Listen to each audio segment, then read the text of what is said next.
வணக்கம். இது அதிர்வின் இன்றைய பிரதான செய்திகள். முதலில் தலைப்புச் செய்திகள். மத்திய வங்கிக்கு முன்பாக தேங்காய் உடைத்து போராட்டம். சுமார் 302 கிலோ போதைப் பொருட்கள் புத்தளத்தில் அளிப்பு. கைது செய்யப்பட்ட அர்ச்சுனாவுக்கு எதிராக நீதிமன்றம் பிறப்பித்துள்ள உத்தரவு. போதைக் கடத்தலில் சிக்கிய மகள் போலீசாரை கண்டதும் தப்பியோடிய தாய், அதிர்ச்சி தரும் குடும்ப பின்னணி. கட்டுநாயக்கவில் போதைப் பொருளுடன் கைதான பிக்குகள், ஆனந்த விஜயபாலவின் அதிரடி நடவடிக்கை. கனைமுல சஞ்சீவ கொலை வழக்கில் கைது செய்யப்பட்ட பெண் வழக்கறிஞருக்கு மேலும் விளக்கமறியல். யாழில் டிக்டாக் காதலனுடன் வீட்டை விட்டு சென்ற சிறுமி, முன்னாள் காதலன் அரங்கேற்றிய சம்பவம்.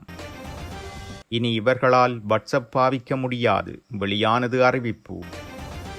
ராஜீவ்காந்தி கொலை வழக்கில் 31 ஆண்டுகள் சிறைவாசம், பேரறிவாளன் உயர் நீதிமன்ற வழக்கறிஞராகி சாதனை.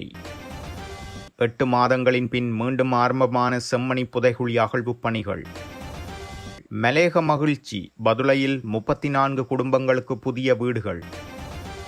இலங்கை மத்திய வங்கிக்கு முன்பாக காணாமல் போனதாக கூறப்படும் 2.5 மில்லியன் அமெரிக்க டாலர் நிதி குறித்து உண்மையை வெளிப்படுத்த வலியுறுத்தி தேங்காய் உடைத்து போராட்டங்கள் நடத்தப்பட்டுள்ளன. இதேவேளை இந்த சம்பவத்திற்கு எதிர்ப்பு தெரிவித்து சர்வஜன அதிகார கட்சியினர் நேற்று கவனஈர்ப்பு போராட்டம் ஒன்றையும் நிதியமைச்சின் வளாகத்திற்கு முன்பாக முன்னெடுத்திருந்தனர். இதேவேளை இந்த விவகாரம் குறித்து குற்றப்புலனாய்வு திணைக்களம் மற்றும் மத்திய வங்கியின் நிதி புலனாய்வு பிரிவு விசாரணைகளை தொடங்கியுள்ளதாக கூறப்படுகிறது. மேலும் இது தொடர்பான விசாரணைகளுக்கு ஆஸ்திரேலிய கூட்டாட்சி காவல்துறையும் உதவி வருகிறது. பிரதமர் ஹரணி அமரசூரிய இந்த விவகாரம் தொடர்பாக விசாரணைகள் ஏற்கனவே தொடங்கப்பட்டு விட்டதாகவும் சர்வதேச உதவியுடன் சட்ட நடவடிக்கை எடுக்கப்பட்டு வருவதாகவும் தெரிவித்திருந்தார். நிதியமைச்சின் இத்தகைய மெத்தன போக்கை கண்டித்து நிதியமைச்சின் செயலாளர் உடனடியாக பதவி விலக வேண்டும் என்று சஜித் பிரேமதாச போன்ற அரசியல் தலைவர்கள் வலியுறுத்தி வருகின்றமையும் குறிப்பிடத்தக்கது. போலீசாரின் சோதனைகளின் போது கைப்பற்றப்பட்ட பெருமளவிலான போதைப் பொருட்கள் நேற்றைய தினம் நீதித்துறை அதிகாரிகள் மேற்பார்வையில் அளிக்கப்பட்டுள்ளன. தொடர்புடைய நீதிமன்ற நடவடிக்கைகள் முடிவடைந்ததை தொடர்ந்து கைப்பற்றப்பட்ட போதைப் பொருட்கள் அளிக்கப்பட்டுள்ளன. கைப்பற்றல்கள் தொடர்பான வழக்குகள் அந்தந்த நீதிமன்றங்களில் முழுமையாக தீர்ப்பளிக்கப்பட்ட பின்னர் பலப்பட்டிய நீதிவான் பவித்ரா சஞ்சீவனி பத்திரன மற்றும் ஹலவத் நீதிவான் ஹசடி சில்வா ஆகியோர் முன்னிலையில் இந்த அளிப்பு நடைபெற்றுள்ளது. இதன்படி போலீசார் போதைப்பொருள் தடுப்பு பிரிவின் சோதனைகளில் கைப்பற்றப்பட்ட சுமார் 302 கிலோ போதைப் பொருட்கள் புத்தளத்தில் உள்ள வனத்த வில்லுவவில் இருக்கும் லக்டோவத்த எரிவாயு உலையில் அளிக்கப்பட்டுள்ளதாக தெரிவிக்கப்பட்டுள்ளது. நாடாளுமன்ற உறுப்பினர் ராமநாதன் அர்ச்சுனா நேற்றைய தினம் இளவாலை போலீசாரினால் கைது செய்யப்பட்டிருந்தார். நிலத்தகராறு ஒன்றில் பெண் ஒருவரை துப்பாக்கி முனையில் மிரட்டிய சம்பவம் தொடர்பில் விசாரணைக்காக அழைக்கப்பட்டதன் பின்னரே இவ்வாறு கைது செய்யப்பட்டிருந்தார். பின்னர் அர்ச்சுனாவிடம் இருந்த துப்பாக்கி மீள பெறப்பட்டுள்ளதாகவும் தெரிவிக்கப்பட்டுள்ளது. இதேவேளை கைது செய்யப்பட்ட நாடாளுமன்ற உறுப்பினர் அர்ச்சுனா ராமநாதனை எதிர்வரும் 29ஆம் திகதி வரை விளக்கமறியலில் வைக்குமாறு உத்தரவிடப்பட்டுள்ளது. குறித்த உத்தரவை மல்லாகம் நீதிமன்ற நீதிவான் பிறப்பித்துள்ளார். களுத்துறை மில்லனிய பகுதியில் போதைப்பொருள் கடத்தலில் ஈடுபட்ட தாயும் மகளும் கைது செய்யப்பட்டுள்ளதாகவும் வீட்டில் இருந்த தாய் போலீசாரை கண்டதும் தப்பியோட முயன்றதாகவும் மில்லனிய போலீசார் தெரிவித்துள்ளனர். கைது செய்யப்பட்டவர்கள் ஹெல்தோட்ட பகுதியைச் சேர்ந்த 25 வயது இளம்பெண்ணும் அவரது 45 வயது தாயார் எனவும் தெரிவிக்கப்பட்டுள்ளது. கைது செய்யப்பட்ட அந்த இளம்பெண் மோட்டார் சைக்கிளில் பயணித்துக் கொண்டிருந்த போது போலீஸ் அதிகாரிகளால் தடுத்து நிறுத்தப்பட்டு சோதனையிடப்பட்டுள்ளார். இதன்போது அவரிடமிருந்து 15 பொதிகளில் போதைப் பொருட்களும் போதைப்பொருள் விற்பனை மூலம் சம்பாதித்ததாக சந்தேகிக்கப்படும் 51,570 ரூபாய் பணமும் போலீசாரால் பறிமுதல் செய்யப்பட்டுள்ளன. கைது செய்யப்பட்ட இளம்பெண் அளித்த தகவலின் அடிப்படையில் கெலஸ்கமுவ பகுதியில் உள்ள அவரது வீட்டை சோதனை செய்ய போலீஸ் குழு ஒன்று சென்றுள்ளது. வீட்டில் இருந்த தாய் போலீசாரை கண்டதும் தப்பியோட முயன்றதாகவும் பின்னர் அவரை பிடித்து சோதனையிட்ட போது அவரிடமிருந்து ஹெரோயின் கைப்பற்றப்பட்டதாகவும் தெரிவிக்கப்பட்டுள்ளது. கைது செய்யப்பட்ட இளம்பெண்ணின் மூத்த சகோதரரும் அவரது தாயின் 2வது கணவரும் போதைப்பொருள் குற்றச்சாட்டுகளின் பேரில் தற்போது நீதிமன்ற காவலில் வைக்கப்பட்டுள்ளதாகவும் விசாரணையில் தெரியவந்தது.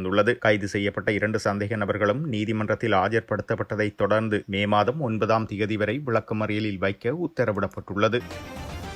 கட்டுநாயக்க விமான நிலையத்தில் போதைப் பொருட்களுடன் பிடிபட்ட 22 பிக்குகள் தொடர்பான விசாரணைகள் தொடங்கப்பட்டுள்ளதாக பொதுமக்கள் பாதுகாப்பு அமைச்சர் ஆனந்த விஜயபால தெரிவித்துள்ளார். நேற்று நடைபெற்ற ஒரு நிகழ்ச்சிக்கு பிறகு ஊடகங்களிடம் பேசிய அமைச்சர், சட்டத்தின் முன் அனைவரும் சமன் என்றும் அதன்படி பலவீனமானவர்களுக்கு ஒரு சட்டமும் பலமானவர்களுக்கு மற்றொரு சட்டமும் பொருந்தாது என்று கூறியுள்ளார். இந்த சம்பவம் நீதிமன்றத்தில் தெரிவிக்கப்பட்டுள்ளதாகவும் இது தொடர்பான அடுத்த கட்ட நடவடிக்கைகள் எடுக்கப்படும் என நம்புவதாகவும் அமைச்சர் மேலும் தெரிவித்துள்ளார். இந்த சம்பவம் தொடர்பாக மகாசங்க சங்கத்தின் அறிவுரைகள் மற்றும் வழிகாட்டுதல்களின்படி நாங்கள் அதே முறையில் சட்ட நடவடிக்கை எடுத்து வருகிறோம். குறிப்பாக உங்களுக்கு தெரிந்தபடி நாங்கள் ஆட்சிக்கு வந்த நாள் முதல் ஒருவரின் தகுதியை பார்க்காமல் இந்த சட்டவிரோத செயல்களை விசாரித்து அவர்கள் மீது நடவடிக்கை எடுத்து வருகிறோம் எனவும், யாரேனும் சட்டவிரோத செயல்களில் ஈடுபட்டால் நாங்கள் தலையிட்டு அவர்களை நீதியின் முன் நிறுத்த தேவையான நடவடிக்கை எடுப்போம். நாங்கள் ஒரு தேசிய போதைப்பொருள் தடுப்பு திட்டத்தை தொடங்கியுள்ளோம். மேலும் நாடு முழுவதும் நடவடிக்கைகள் வெற்றிகரமாக செயற்பட்டு வருகின்றன. அதன் ஒரு நடவடிக்கையாக கட்டுநாயக்கவில் பல துறவிகள் உட்பட 110 கிலோவுக்கும் அதிகமான போதைப் பொருட்கள் பறிமுதல் செய்யப்பட்டது. எனவே இது குறித்த விசாரணைகள் நடைபெற்று வருகிறது. விசாரணையின் அடிப்படையில் தேவையான நடவடிக்கைகள் எடுக்கப்படும் என்றும் குறிப்பிட்டுள்ளார். இது இவ்வாறு இருக்க, குறித்த பிக்குகள் குழுவிற்கு தலைமை தாங்கி இந்த குற்றத்தை வழிநடத்தியதாக கூறப்படும் பிரதான சந்தேக நபரான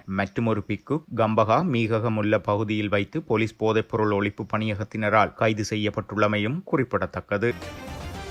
யாழ்ப்பாணத்தில் டிக்டாக் காதலனுடன் வீட்டை விட்டு வெளியேறிய 15 வயது சிறுமியை போலீசார் மீட்டு விசாரணை நடத்திய போது அவர் ஏற்கனவே மற்றொரு நபரால் பாலியல் வன்புணர்வுக்கு உட்படுத்தப்பட்ட அதிர்ச்சி தகவல் வெளிச்சத்திற்கு வந்துள்ளது. இளவாலை மாதகல் பகுதியில் இடம்பெற்ற இந்த சம்பவம் தொடர்பில் மேலும் தெரிய வருகையில், டிக்டாக் செயலி மூலம் அறிமுகமான நெல்லியடி போலீஸ் பிரிவில் உள்ள கரவட்டி பகுதியைச் சேர்ந்த 21 வயது இளைஞன் ஒருவருடன் குறித்த 15 வயது சிறுமி வீட்டை விட்டு வெளியேறியுள்ளார். இதுகுறித்து பெற்றோர் அளித்த புகாரை அடுத்து நெல்லியடி போலீசாரின் உதவியுடன் அந்த ஜோடியை இளவாலை போலீசார் கைது செய்தனர். கைது செய்யப்பட்ட இளைஞரிடம் நடத்திய விசாரணையில் சிறுமியை தனது வீட்டிற்கு அழைத்து சென்றது உண்மைதான், ஆனால் அவருடன் தவறாக நடக்கவில்லை என்று அவர் தெரிவித்துள்ளார். எனினும் சட்ட நடைமுறைகளின்படி சிறுமியை மருத்துவ பரிசோதனைக்கு உட்படுத்திய போது அவர் பாலியல் வன்புணர்வுக்குள்ளாக்கப்பட்டிருப்பது உறுதி செய்யப்பட்டது. இதனை அடுத்து சிறுமியிடம் போலீசார் தீவிர விசாரணை நடத்தியுள்ளனர். அப்போது தற்போதைய காதலனுடன் செல்வதற்கு முன்பாக தனது பகுதியை சேர்ந்த 21 வயதான முன்னாள் காதலன் ஒருவனால் தான் வன்புணர்வுக்குள்ளாக்கப்பட்டதாகவும் அச்சிறுமி வாக்குமூலம் அளித்துள்ளார். சிறுமியின் வாக்குமூலத்தை தொடர்ந்து அவரது முன்னாள் காதலனையும் போலீசார் உடனடியாக கைது செய்தனர். தற்போது 21 வயதுடைய முன்னாள் மற்றும் தற்போதைய காதலர்கள் இருவர் மீதும் வழக்கு பதிவு செய்யப்பட்டுள்ளது. அவர்கள் இருவரும் நீதிமன்றத்தில் ஆஜர்படுத்தப்பட்டு விளக்கமறியலில் வைக்கப்பட்டுள்ளனர். இளவாலை போலீசார் மேலதிக விசாரணைகளை